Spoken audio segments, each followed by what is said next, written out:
Hi, this is David Dickens, and today we are going to discuss a couple of topics out of a survey that was done with 400 experienced advisors.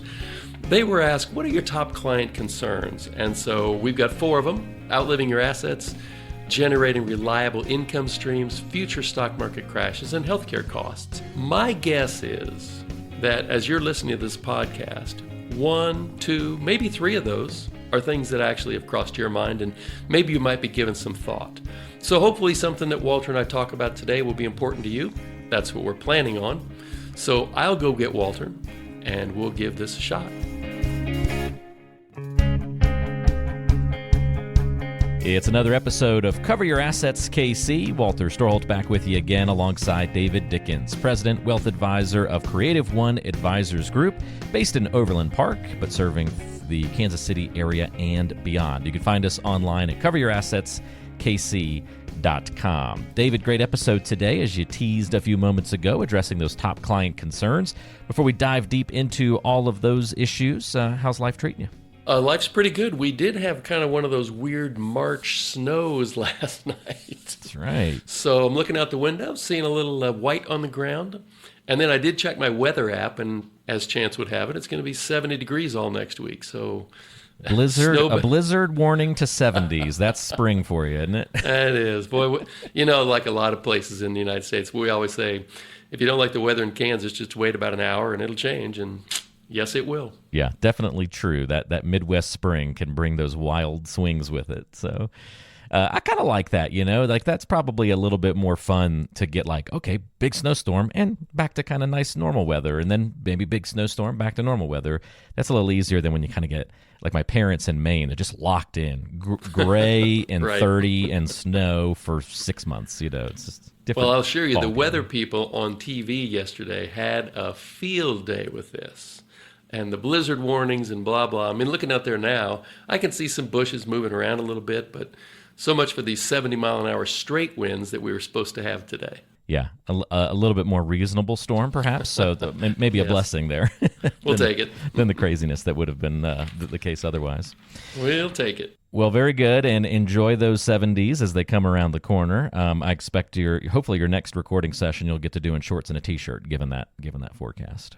Well, I could, but I'm unlikely to do that.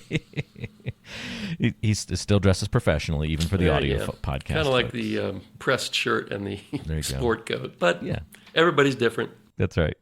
Well, let's get into our topic today, David. You teased it for us. This new survey was pretty interesting. It's where they interviewed or surveyed advisors. So not necessarily consumers and savers and investors, but they talked to advisors about a range of different things to try to understand, okay, what's the average client look like, or what are the top concerns of advisors, of clients? And where we want to zero in on this wide-ranging survey is where they specifically addressed top client concerns.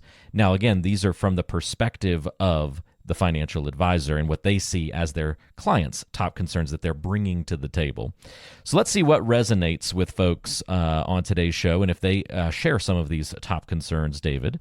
The first one, top concern in this survey, in fact, 38% of these advisors said this was the top one, comes as no surprise. Outliving their assets. Clients outliving their assets was identified as number one.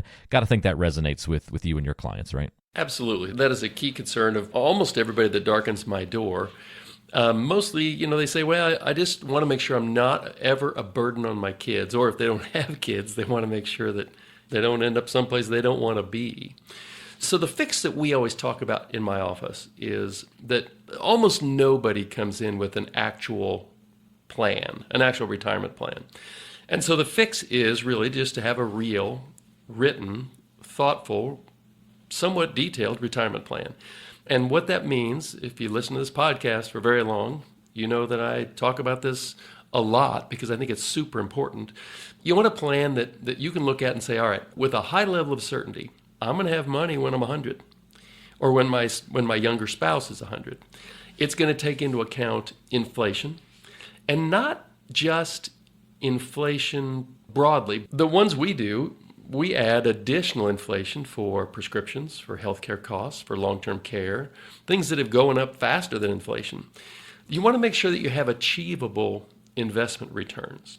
Because if your plan works, but you've put in stretch investment returns, you run the risk of being pretty disappointed when you're in your mid to late 80s and money's running out fast. And then you also have to have very realistic expense projections. I encourage my clients to think a little bit high as opposed to, I think I can get by on this. No, tell me what you think you are actually really going to spend, and don't try to cut any corners with this plan. If we have to cut corners, we'll do that in a what if session. So having a plan that you look at and revise annually, probably with an advisor, but maybe on your own if you have access to some good software that does those things that I'm talking about. Having a real plan that you revisit annually gives you a lot of confidence in those, especially those early retirement years, that you're not going to outlive your assets. And that is absolutely a key concern. And that's the way that we address it here. It's interesting that the first concern there, outliving your assets, took us in the direction of expenses mostly. And the second biggest concern is the other side of that coin. And that was from 31% of advisors in this survey saying their top client concern was generating reliable income streams. Yeah, and that's probably, I don't know if that's my second. It's certainly in the top 3 or 4 of concerns of the people that I meet with. And that's so logical because for years, for decades, you've been getting paid every 2 weeks. And you knew exactly where your income was going to come from. And usually you saw it increase every year, every 2. You take a new job, maybe it increases a bunch. So what's the fix to that? Well, so I've identified 3 totally different clients out of my client base. One is a couple who has a nice big pension and 2 Social Securities, and that's all they spend. Now, they also have a couple of big old 401ks, and that required distribution that they now have to take because they're over 73. That's just gravy money, and they don't want the money. They find ways to, give it to kids or whatever they do. But that person, that household, they got a reliable income stream built in because they had a big pension. Most people that I work with do not have a pension, and so they're more reliant upon themselves. But in the first case, the only thing this person has is pension, Social Security, and IRAs. The second case, this couple retired early. They have pensions, one small, one large, a couple of Social Securities, and they have they did a great job of saving in their IRAs and Roths, and they have non-qualified or non-IRA pots of money. So this is a couple that is the stereotypical live below your means, save hard, and retire early. Work became optional and they decided to retire early. So they are not the slightest bit concerned about. Well, their question is not if they're going to have enough income. It's which pockets to pull from. And so with them, it's how can we be the most tax efficient with the money that we're pulling out and cobbling together our monthly retirement income so that, we feel good about the money that we're paying to the IRS, that it's just not too much. So that's yet a different problem. It's a different puzzle for people that do not have an income problem. And then I have more people in this third category. The one I've picked out is a couple that saved pretty well for retirement. They have 2 Social Securities, no pensions, and almost every penny they saved was in their 401k, which sounds okay until you get to retirement and you have some fairly high desires for retirement income. And you all of a sudden, the realization hits you right in the face that you have a partner with your IRA rollover, your 401k, and that partner is the IRS. And every penny you take out of that, you pay them, in this case, either 22 or 24% of what comes out. And Topeka wants another 4%. So you want to take a nice European cruise, or you want to take the grandkids on a Disney cruise. Well, everything costs you 26 or 28% more because the only pocket you have to go get money out of is your IRA. So those are just things to think about. If you're sitting here listening to this in your 40s and 50s, start thinking about diversifying your retirement income sources, the buckets you're going to have to take money out of. Met with a guy 10 days ago, and he had started putting money into a brokerage account. Still got a couple of years to go of work. And he asked me, is that still a smart thing to do? And I said, oh my gosh, it is so smart, because you're going to have a bucket of money that you can go pull out of it's not taxable every time you pull money out of it. So diversified income sources is a really nice thing to have in retirement. The best thing to have in retirement is a big wad of assets. And if they don't happen to be diversified, okay. But the very, very best thing is a big wad of assets that are broadly diversified amongst fully taxable, like a brokerage account, IRAs, Roth accounts. So generating reliable income streams is an important question for basically everybody that I work with. But it's not the same question. Not, am I going to have enough, or how to create reliable income streams? Sometimes it's, how do I create a tax-efficient retirement income stream? All of those things are important. Whichever seat you sit in, it's the most important question. It's one of the most important questions you get to answer early on in your retirement as you're creating your own retirement income stream. That's something that we help people think through all the time. And so, we or people like us are pretty good at that. But if you're a super good do-it-yourselfer, you're going to know how to think through those things too. Either way, you're going to want to set up in early retirement a cash flow stream that you can rely on that kind of feels like you're still getting that every 2-week or every month paycheck. And that's really the ultimate goal for our clients is, how do you feel like your checking account is being populated every couple of weeks with a fresh round of cash, so that you know that you've got money to spend on the things you want to spend on. Great breakdown so far of these top client concerns, David. Obviously, that's a big one, creating those income streams, and the Outliving Your Assets. Those two dominated, I think, this survey. But the next two out of the top four, I think, are worth covering as well. 12.5% of advisors surveyed said that their top client concern was future stock market crashes. I can see why for a certain percentage of the population, that's the top thing on their minds. Yeah, and boomers were really starting to get into the accumulation phase during the 2001 dot-com bubble bursting and the 2008 financial crisis. So this is stuff that is all real familiar to us. So I think the thing to realize, what I would always try to impress upon my clients, and frankly anybody I talk to at a cocktail party, is if you're going to be retired for 25 years, which you probably are, if you retire at 65, in America, you're probably going to live to 85 or 90. It's unthinkable that you will not see another market crash. And probably you're going to see 2 or 3 during your retirement. And a crash, I would call that when the market is down 30 to 50% over the course of 6 to 8 months. So the fix, one of the fixes, the main fix, would be asset allocation based on your risk tolerance. So there are a variety of ways to do this. My favorite way of doing it is, and I'm not going to unpack this in any significant detail, but I use a graphing solution that looks at the 50-day moving average of the S&P 500 and the 200-day moving average of the S&P 500. And when they cross, it creates a warning for me.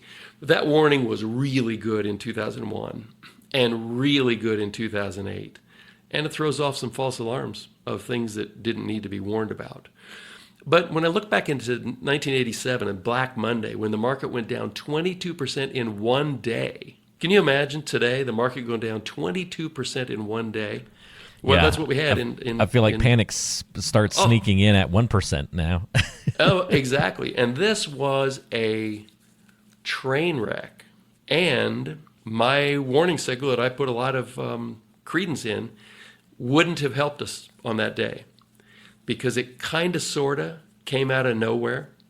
We gave up 18 months of gains on that October day in 1987, lost 22% in one day, and it took 18 months to recover. So actually, that's a fairly quick recovery. The 2008 and 2001 downturns took almost 5 years to get back to where we started. So the reason I bring those up is market crashes happen. Not all the time, but they happen, I don't know, let's call it every 8 to 15 years. We're about 16 years away from the last one. So, is one right around the corner? Nobody knows. Like in your driving, you don't really know when a crash is going to happen, but you want to have some protection in place. So, what are some crash protections? I just mentioned this moving average indicator that I use. Another is to make sure you have 2 or 3 years worth of spending cash in a safe place. So that if you do get hit out of the blue by one of those 1987 very quick downdrafts, you're not in there trying to sell off some of your stock holdings at a low price to get the money you need to live on. That's why having a bond component or a money market component in your portfolio is really important, especially when you're near or in retirement. Other crash protections. Well, that 2 to 3 year bucket might be populated with short and intermediate term bonds. It could be CDs. It could be a fixed annuity, which we've talked about in the past. It could be a fixed indexed annuity. But what you really want is something that does not go down in down stock markets. And so that's not advice for you. I think it's a really good suggestion for everybody to understand, how am I positioned today before the crash? How comfortable would I be if I did nothing and the market went down 35% over the next 6 months? And if that would cause you to panic, that probably means that you have too much risk in your portfolio right now. So the best time to prepare for the next crash is before the next crash, which would qualify as today or next week. And so I just encourage you to make sure that you have your portfolio positioned so that you can, in one of these ways, a bucket of cash, an indicator that helps you avoid most of the damage, whatever it is, or just riding it out. And the only way you're going to really ride it out is if you have that bucket of cash sitting in a safe place. Great examples throughout there from some of your client situations, David, and what you've helped people navigate in the past, and certainly addressing a big concern there with the stock market crash and that raising to the top of mind for many people, 12.5% there. Last on this list, in the top 4 at least, 8.5% registered that healthcare costs were their top client concerns. And, maybe that should be a little bit higher. That's got to be at least number 2 or 3 on a lot of people's list, right? Maybe not the top, but no wonder it's at least up there. It dramatically varies. What I've seen is it depends on your personal history as to whether or not it is a high concern or less. So if you had parents that went through a bad situation, it's probably pretty high on your list. If you have particular concerns about healthcare concerns about you or your spouse, it becomes high on your list. But frankly, if things have been going fine and your folks didn't have any problems, it is a little bit lower on your list. Statistically, 70%, this is a stat I read in Barron's from the U.S. Department of Health and Human Services. So you can Google this, find your own little stat. But about 70% of us that are 65 or older in the U.S. are going to need some kind of long-term care services. Maybe that's in-home services, maybe that's outpatient services, maybe it's inpatient. You are actually in an assisted living situation for a while. There are 3 ways that I know of to address this. One is, and I see this a lot, is to just ignore it. You say, I don't like any of these solutions available, and I'm probably not going to need it. And if I do, I think I've got some kids that'll take care of me, so I'm just going to not worry about it. My answer is usually, well, I hope you've talked to your kids about that already. So that's one, is basically to ignore it. The second is to self-insure against it. And that's what the vast majority of my clients do, is they say, I don't want the out-of-pocket. I don't want the cost of insuring against this by laying off the risk to some company. So I'm just going to self-insure. And that's where we add some what ifs to the planning process we have for them and say, well, If this happened to you, you had to be in a long-term care facility for 3 to 5 years. What would that do to your picture? Especially what it do to the spouse who's left behind. And you know what? As long as the plan suffices, holds up fine, then I like the self-insured way. But it's not a great idea, I don't think, to say you're going to self-insure but not have worked it through your plan. So 3 ways to address: ignore it, self-insure it, or actually insure against it. That has become much more expensive as life expectancy has become older and older, and as long-term care facilities have gotten more expensive. So there are 3 ways that I am quite familiar with to get that done. One would be a long-term care policy from an insurance company. Those used to be plentiful in the 70s, 80s, and 90s. They're a lot harder to find and a lot more expensive, and they come with a lot more outs that the insurance company can take. But if you really want to insure against this potential problem, you could look at buying a long-term care policy and paying premiums every month. And if you never use it, you lose it. So that's a use it or lose it proposition. A second that I use, for my clients that have insured against this, a pretty common way we use to do this is they pay a premium on a permanent life insurance policy. And that policy has an accelerated death benefit clause, such that if they get into a position where they can't do 2 of the 6 activities of daily living, which usually means you're going to be either having somebody come in on a regular basis to your house to help you, or you might be in a facility of some sort. At that point, the insurance company will send you the death benefit that you would otherwise receive, and it usually happens over 4 or 5 years, and that money almost always comes to you tax-free, because the death benefit that your spouse or beneficiary would otherwise receive is also going to be tax-free. So that's a pretty good way to do it. If you never use the accelerated death benefit, then when you die, your beneficiaries get the death benefit. So it's not like it's long-term care for free, but it is a long-term care asset as opposed to paying premiums like you would on your car insurance, which is very much use it or lose it. And then thirdly, I have some clients, I have a piece of this for my own planning, which is a fixed indexed annuity that has what they often refer to as a home health care doubler.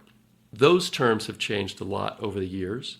But what that does is when you turn on an income stream from an indexed annuity, and if you end up in a situation where you can't do 2 of the 6 activities for daily living, that insurance company will double that payment stream, oftentimes for 4 or 5 years, after which, if you still are alive, the income stream usually goes back to where it was before the incident occurred. That's a very complex one to unpack. Don't take my word for that on this podcast. But that's a potentially good solution for you. You just want to do a lot of research of that, and you're probably going to want to find a trained insurance professional to help you through that. But those are the 3 ways. Potential healthcare costs are a really important thing for a lot of my clients. And if it's an important thing for you, make sure you don't. I just strongly encourage you to not ignore it, but to at least talk about ways where you can lay off that risk or make sure that you have the means to self-insure against it. That's unfortunate. I was really hoping the ignore it option would be the best one, David. Not the case, though. That's all right. So I feel like a little something is missing. Top 4 just doesn't feel as good as top 5. So I'm wondering, is there perhaps a 5th one that, it wasn't on this list of top 4, but can we round it out with a 5th one that maybe you see as another top concern in your office and that you encounter on a pretty regular basis, David? Yeah, as I was looking through that list and trying to compare it to how the conversations go in my office, I did think of one additional one that I find to be a pretty common discussion, especially so most of my clients are baby boomers because that's who's retired now. And a bunch of them have done pretty well for themselves. And the question always comes up whether or not their heirs are going to be able to handle their newfound wealth once they inherit this money that these people are not going to spend through in their lifetimes. So what we usually talk about are these three steps. One is to just clearly express your wishes to those heirs. It's really common for a couple to be sitting in my office and say, you know what, 2 of our 3 kids, no problem. But we have one kid they could blow through all this money in 6 months or a year. Or they're worried about that person's spouse, or, there's a little twist almost every time. But having a clear discussion with those heirs, especially the ones that you're concerned about, is really, really a good way to make sure that there's an understanding. They still may surprise you from the grave, but it's a good way to feel like you've done your due diligence, your work, to say, here's what we would really like to do. Here's what we would like you to do with the money we've worked so hard to accumulate that you're very likely to inherit when we're gone. So that's number one. Second is, I've had clients that say, oh, I can't have that kind of conversation with Jimmy or Johnny or Susie. So you set up a trust. And maybe for one of your kids, maybe for all of them, you set up a payment stream where they get this money over time. And in effect, you kind of control it from the grave. And I've had clients who have set up a trust where their kids get the income, but their grandkids get the principal once their kids are gone. So with a trust, you can do just about anything that you can think up. But if you have concerns about how your heirs will handle their newfound wealth, well, maybe a trust is your thing. And then thirdly, I've had a couple of really good meetings, joint meetings with client and kid or kids, such that the 4 or 5 of us are sitting in the same room and the client expresses those concerns. And then we have a little bit of talk. And if I didn't know the kids before, well, I know them now. And when mom or dad are gone, then it's easy for me to refer back to the conversation to say, that time back in 2023 when we met, your mom it was really important to her for you to do this. Now, they may not carry through, but they have hopefully a clear memory of the conversation that their parent and I and they had in my office. So there are a number of good ways to handle this. A lot of times communication is the best. If you don't think communication is going to handle it, then set up a trust. But if you're concerned about how your heirs will handle their newfound wealth, leaving that unaddressed is probably not your best idea. And these estate planning attorneys these days, they can get it done just about any way that you can think it up. Also, we went a little long on this episode, but I think there was so much to unpack, and I can see these situations in my mind's eye from conversations I have on a very regular basis with clients. So hopefully our listeners were able to pinpoint 1, 2, or 3 of these things that are important to them. And if that's the case, I just encourage you to write them down, make a plan, and take care of this stuff kind of sort of right away. And don't wait till the next podcast on this stuff a year and a half from now, where you say, oh yeah, David and Walter talked about this in March of 25, and I meant to do something about it way back then. That's great advice because, if you find yourself nodding along with some of these top concerns that we've talked about today, that's the sign, right? That, hey, I need to do something about this. This is important to me. This is going to move the needle. This is of interest. I don't have a plan that addresses some of these concerns. If any of that's bubbling to the surface, I think today's in-depth episode was appropriate and hopefully helpful for folks. If you do want to get in touch with David, it's very easy to set up a review of your financial plan with David and the team at Creative One Advisors Group. All you have to do is go to coveryourassetskc.com. We've got that linked in the description of today's show. Lots of different ways you can contact us through the web. And, of course, you can call 913-317-4200. 1414. Again, that phone number is also in the description of the show today to make life easy on you. David, great breakdown of all of this. You have earned the opportunity now, after such an in-depth episode, to take a break, go enjoy that nice weather that's around the corner, and we'll be talking to you again in 2 weeks. I will look forward to that. I may get in a game of golf or two before we're talking again, so we'll see what happens. I would be disappointed if you didn't get in a game or two. That sounds perfect. Go out and enjoy yourself, my friend, and hope our audience does the same. We'll see everybody back here next time for another episode of Cover Your Assets, KC.